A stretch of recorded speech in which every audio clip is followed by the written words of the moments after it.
Hello बच्चों, मैं हूं जैनेंद्र, आपका ऑनलाइन टीचर। पिछले वीडियो में आप जंतुओं के जनन के बारे में पढ़ रहे थे, जिसमें अंड प्रजक जीव, जरायुज,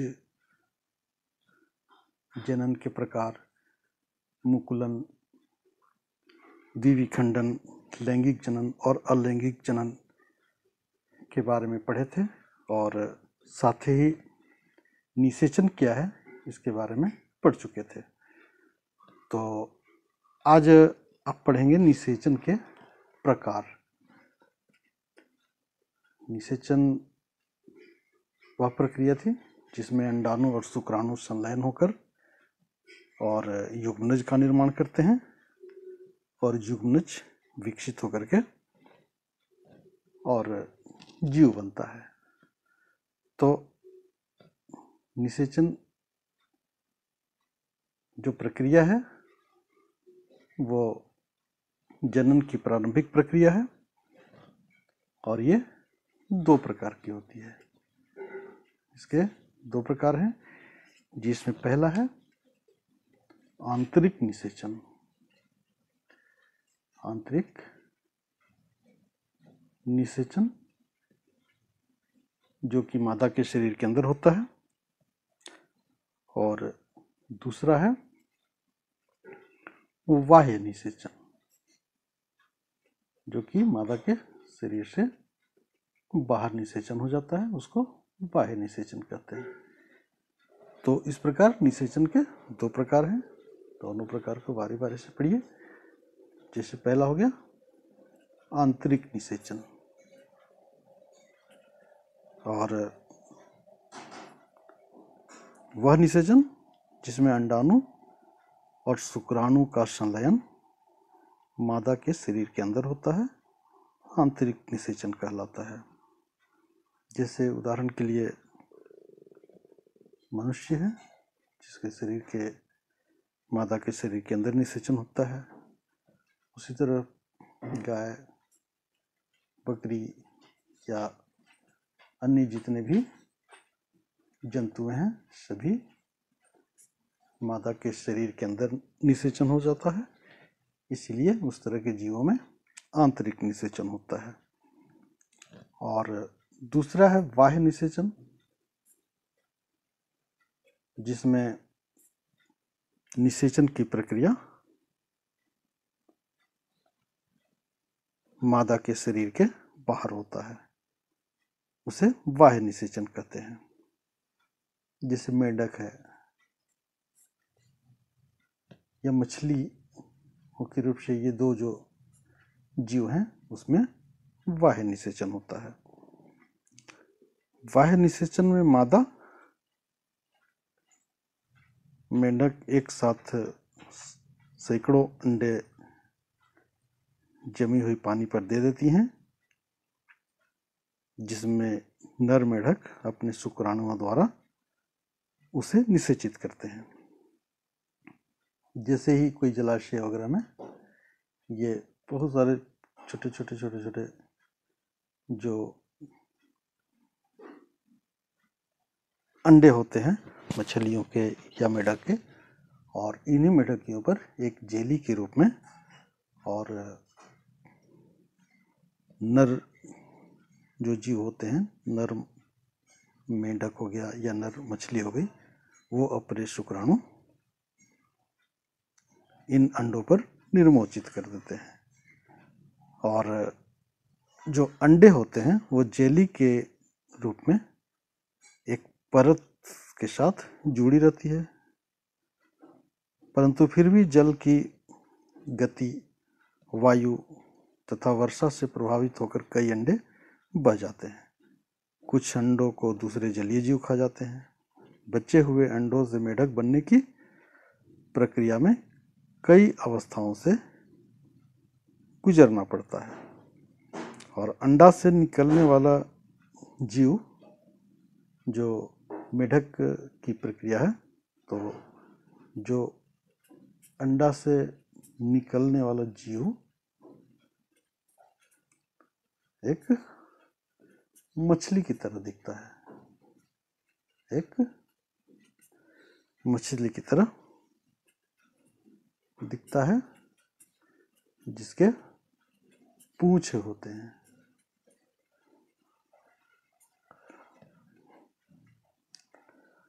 और इसे टेडपोल कहा जाता है, टेडपोल कहा जाता है।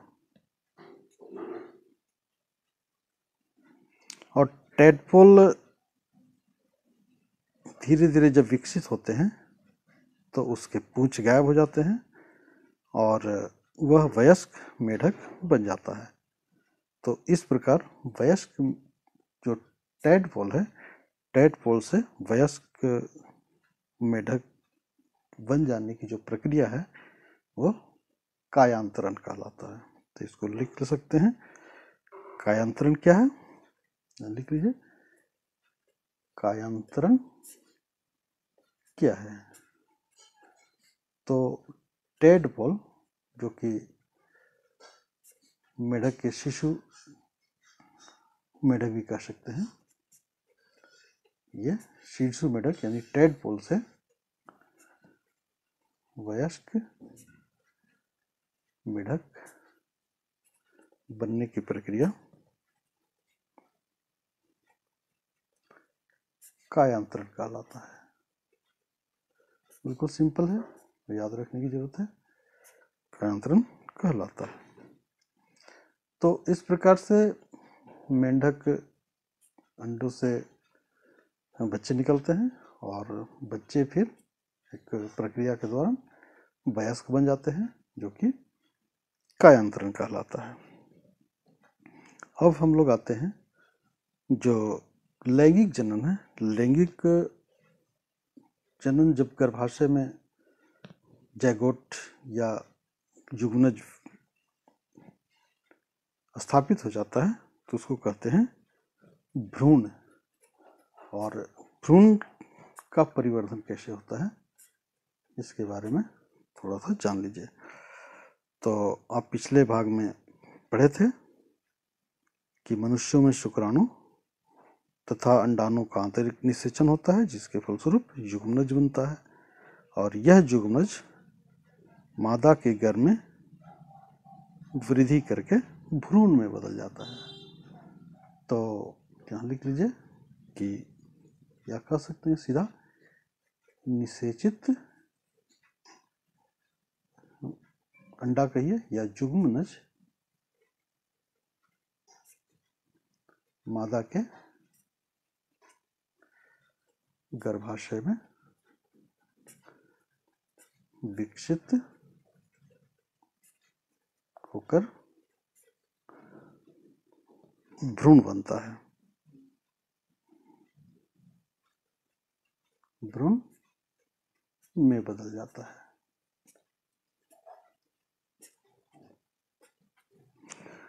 और युग्मनज की कोशिकाओं में ये जो भ्रूण बन जाता है, इनकी कोशिकाओं में लगातार विभाजन होता है और इस तरह से अनेक कोशिकाएं बनती जाती हैं और ये कोशिकाएं समूहीकृत होकर विभिन्न ऊतक और अंगों में परिवर्तित हो जाता है।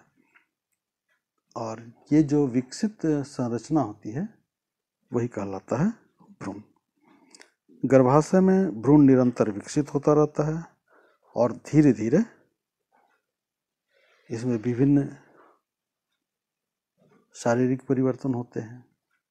विभिन्न शारीरिक अंग जैसे कि हाथ, पैर, सिर, आंखें इत्यादि विकसित हो जाते हैं। तो भ्रूण की वह अवस्था जिसमें सभी शारीरिक भागों की पहचान हो सके गर्भ कहलाता है। तो लिख लीजिए कि भ्रूण की वह अवस्था जिसमें शारीरिक भागों की पहचान हो सके गर्भ कहलाता है। और जब गर्भ का विकास पूर्ण हो जाता है तो नवजात शिशु का जन्म हो जाता है। जब गर्भ का विकास पूर्ण हो जाता है तो नवजात शिशु का जन्म होता है। और इसमें कितने समय लगते हैं? इसमें करीब करीब 9 माह का समय रहता है। तो इस तरह से जंतुओं में निषेचन के 2 प्रकार हो गए, आंतरिक निषेचन, बाह्य निषेचन। जो आंतरिक निषेचन मनुष्य, गाय, बकरी जैसे जंतु में होते हैं और बाह्य निषेचन मछली और मेढक जैसे जीवों में होता है। एक और जो टॉपिक है यहाँ आपको जानना चाहिए वो क्लोन क्या है। आजकल बहुत सारे जीवों को बाह्य निषेचन करा करके और एक जीव की तरह दूसरे जीव उत्पन्न किए जाते हैं जिसको क्लोन कहा जाता है। तो किसी संपूर्ण जीव को या उसके जीवित भाग को कृत्रिम रूप से मात्र एक जीव अर्थात नर या मादा कह सकते हैं से विकसित करने की प्रक्रिया क्लोनिंग कहलाती है। तो इसको लिख लीजिए, किसी संपूर्ण जीव को या उसके जीवित भाग को कृत्रिम रूप से मात्र एक जीव अर्थात नर या मादा से विकसित करने की प्रक्रिया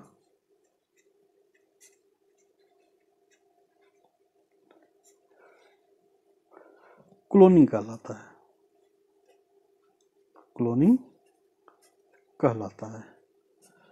और इस प्रकार बनने वाले जो जीव होते हैं, यानी क्लोनिंग के द्वारा जो जीव बनता है, उस जीव को या उसके भाग को क्लोन कहा जाता है। अर्थात क्लोनिंग के द्वारा जो उत्पन्न जीव हो गया या जो कोई कृत्रिम अंग हो गया उसको क्लोन कहा जाता है। और ये क्लोन जिस जीव की कोशिका से तैयार किए जाते हैं उसके बिल्कुल समान गुण वाले होते हैं। और ये बात याद रखिए कि सर्वप्रथम जो क्लोनिंग हुई थी वो सर्वप्रथम भेड़ का क्लोन तैयार किया गया था। भेड़ का क्लोन कब तैयार किया था?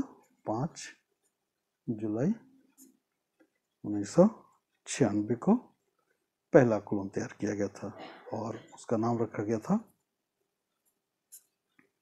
जिसका नाम रखा गया था डॉली। यानी ये डॉली एक प्रकार की भेड़ थी जो कि क्लोनिंग के द्वारा तैयार किया गया था। और इस क्लोन को तैयार करने वाले वैज्ञानिक का नाम था यान विल्मट। यान विल्मट और उसके कुछ सहयोगी, ये अपने सहयोगियों के साथ मिलकर के यान विल्मट ने सर्वप्रथम क्लोनिंग की प्रक्रिया की पहचान की और सर्वप्रथम क्लोन जो डॉली नाम रखा गया था तैयार किया था। बस आज के लिए इतना ही। धन्यवाद।